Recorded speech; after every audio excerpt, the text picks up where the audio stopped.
Você já viu aqui que é possível formarmos parzinhos entre números naturais e números inteiros, de modo que todo número de um conjunto tem um parzinho do outro conjunto, sem repetir ninguém e sem sobrar ninguém. Portanto, os números inteiros têm a mesma quantidade de elementos dos números naturais. Você já viu também que o mesmo é possível fazer com os racionais. Existem tantos números racionais quanto os naturais ou inteiros. O que não sei para você, mas para mim é bem estranho. Mais estranho ainda, porque os racionais são densos. Entre quaisquer dois números racionais, sempre existe um outro racional entre eles. Por exemplo, qual é o primeiro número racional à direita do 2? Estranho, né?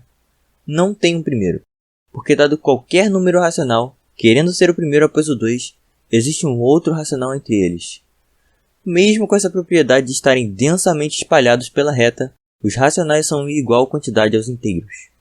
De forma coloquial, o infinito dos racionais é igual ao infinito dos inteiros, que por sua vez é igual ao infinito dos naturais. E o infinito dos reais é igual também?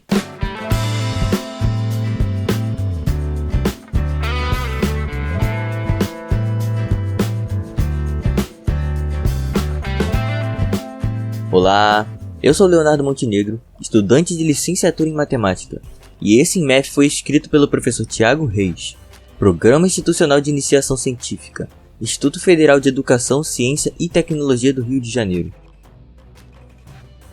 Hoje vamos falar da cardinalidade dos números reais. Como os racionais são um subconjunto dos reais, já descartamos a hipótese de o infinito dos reais ser menor que o dos racionais.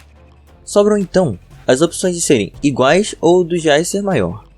Se houver alguma forma de fazermos parzinhos entre os números reais e os naturais, de modo que não sobre ninguém e não se repita ninguém, então o infinito dos reais é igual ao infinito dos naturais, que é o mesmo dos racionais.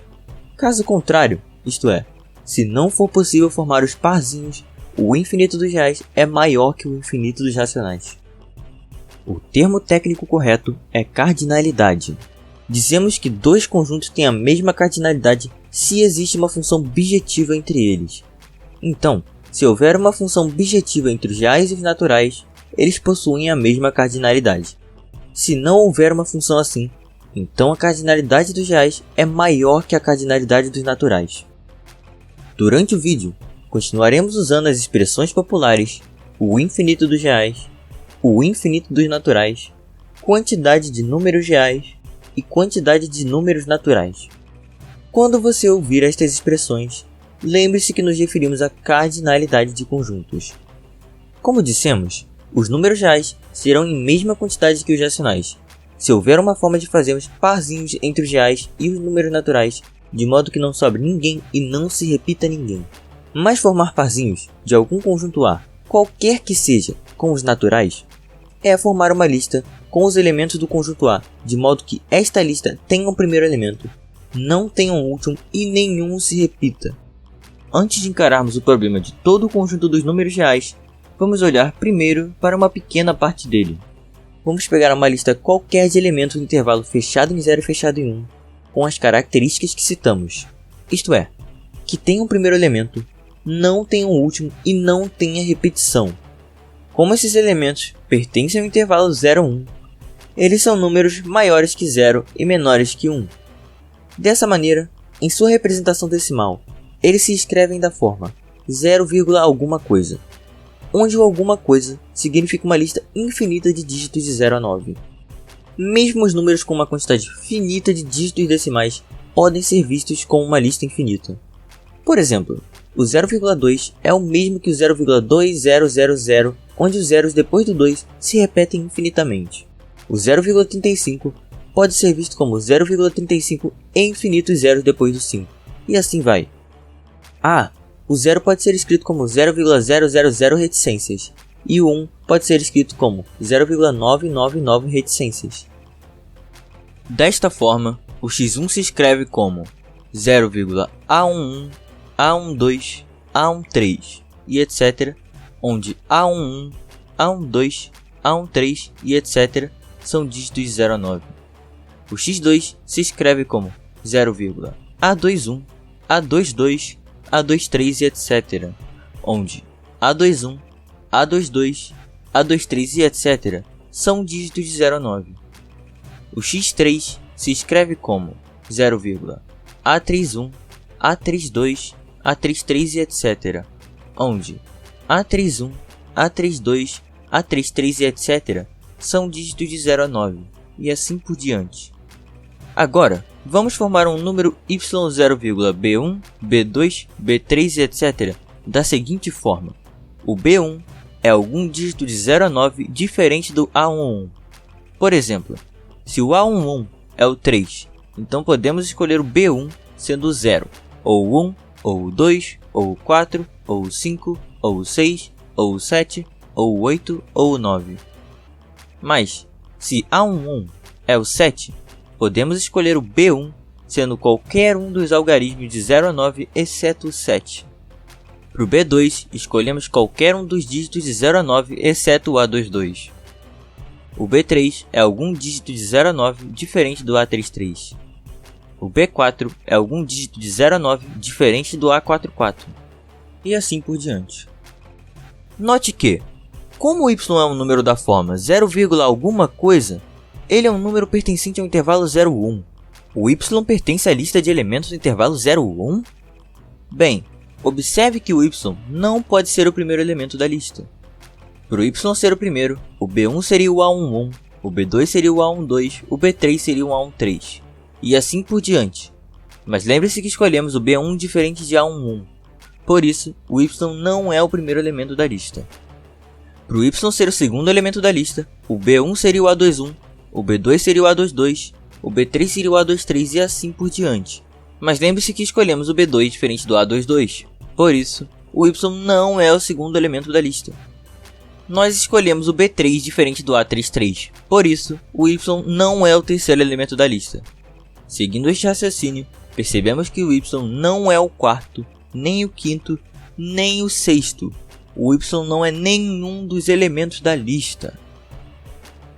Isso significa que, dada uma lista qualquer de números pertencentes ao intervalo 0,1, nós conseguimos um número do intervalo 0,1 que não pertence à lista. Mas e se nós incluímos o y na lista? Por exemplo, se a gente empurrar cada número que já está na lista uma posição para frente e fazer o y ser o primeiro elemento da lista.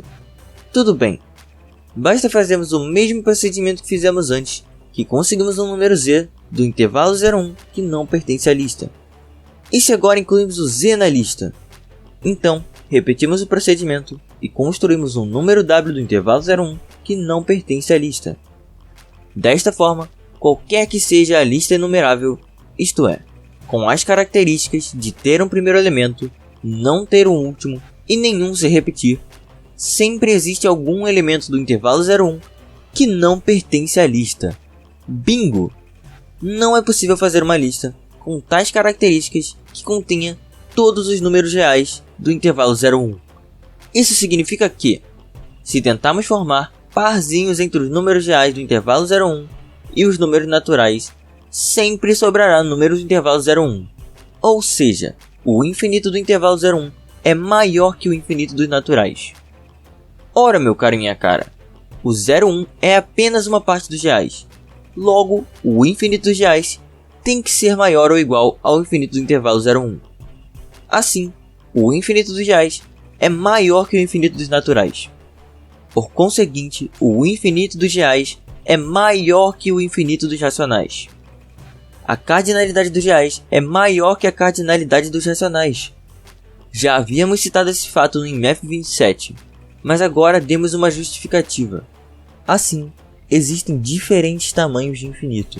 Os infinitos dos naturais, inteiros e racionais são iguais, são um só. Mas o infinito dos reais é diferente, é maior. Essa justificativa que vimos é conhecida como argumento de diagonalização de Cantor.